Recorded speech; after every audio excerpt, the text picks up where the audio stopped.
It doesn't matter what you think. The referee gave the goal. England won the World Cup. And the ball, that specific, round, leather ball, rolled into history. You have seen this ball 10,000 times. On pitches, on screens, in the hands of children on every continent. You have never once wondered why it is round.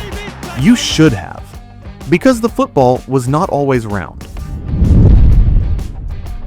For most of the sport's history, nobody agreed what shape it should be, or what it should be made of, or how big it should be, or even what the rules were. The round football is not the natural outcome of a sport finding its form.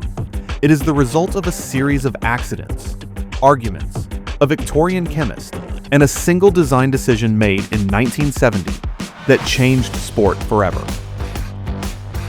This is the story of why the football is round.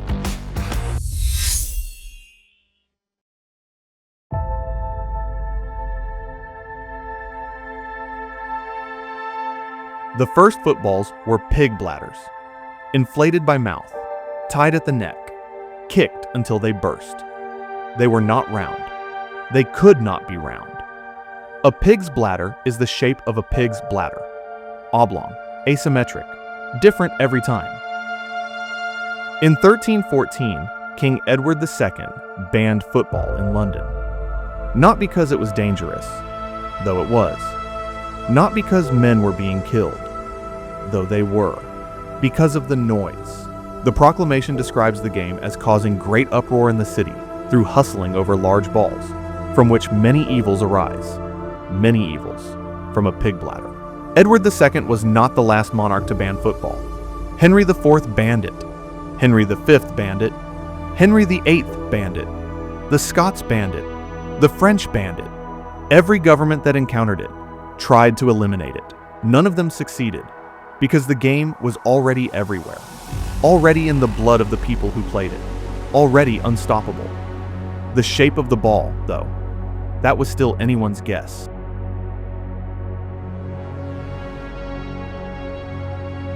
By the mid-1800s, football had spread from village fields into the schools and universities of England, and every school played a different game.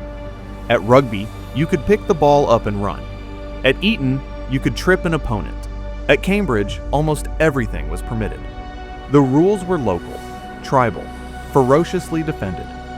On October 26, 1863, 11 clubs met in London to resolve this.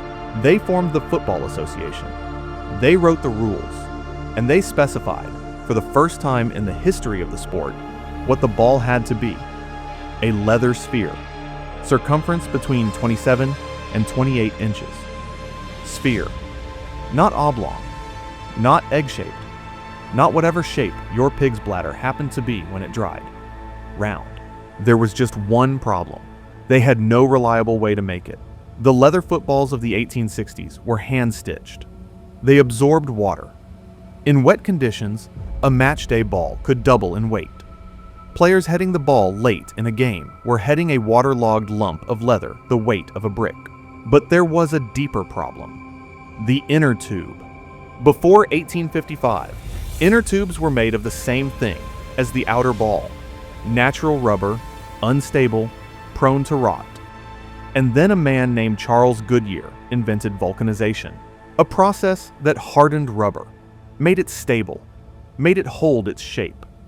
Richard Linden, a bootmaker in Rugby whose wife had died from lung disease, contracted by blowing up pig bladder balls.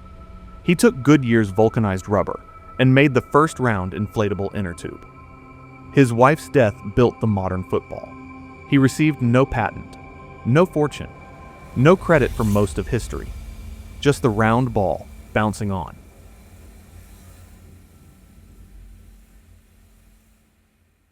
The ball they chose would become the most recognized sporting object in human history: the Adidas Telstar.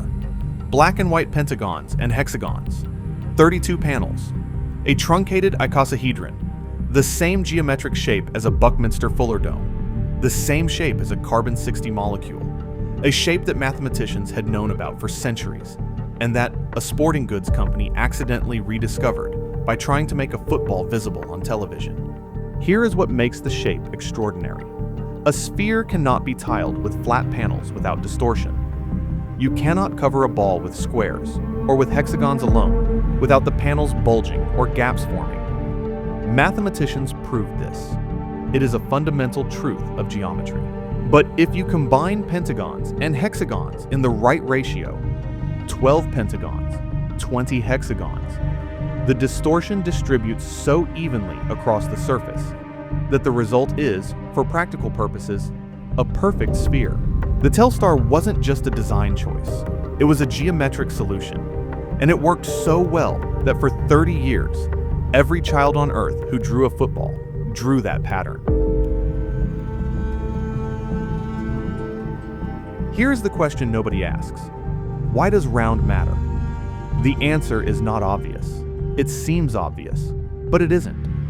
An oblong ball, like a rugby ball or an American football, moves unpredictably. When it bounces, it can go anywhere.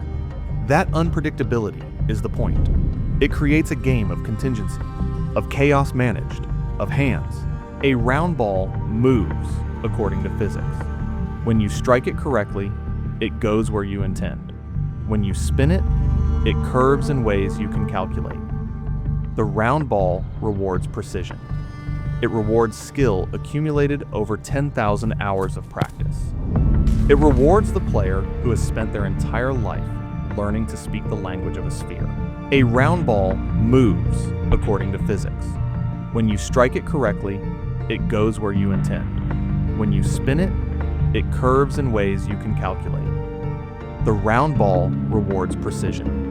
It rewards skill accumulated over 10,000 hours of practice.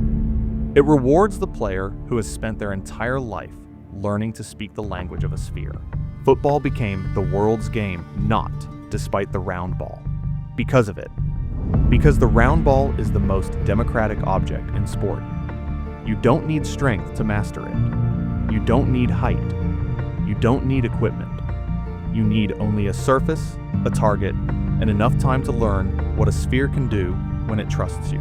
That is why 5-year-olds in Lagos and Sao Paulo and Jakarta and Manchester are kicking the same shape right now. Not because someone told them to, because the round ball, once you find it, makes a kind of perfect sense that no other shape does.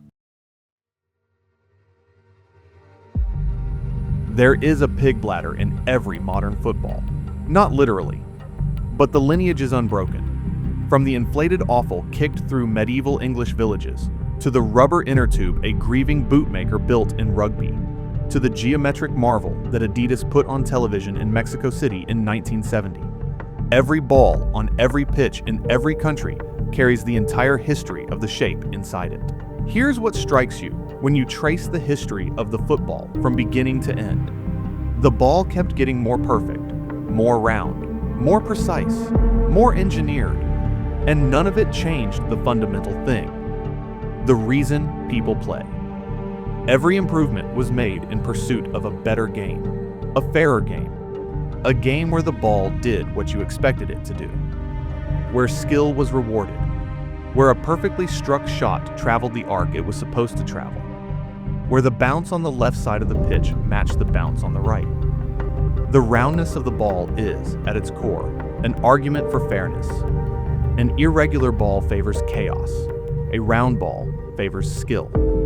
Every step of the centuries-long engineering journey was a step toward a game where the best player wins, not the luckiest one. And yet, none of that engineering explains why a child with a bundle of plastic bags tied into a rough sphere will spend an entire afternoon kicking it against a wall.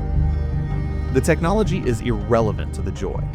The ball is round because humans decided, slowly, over centuries, through countless incremental improvements, that they wanted the game to be better than chance, that they wanted mastery to mean something. But the game was always there, before the rubber, before the stitching, before the rules, before even the pig. Just a thing to kick, and a human being who wanted to kick it.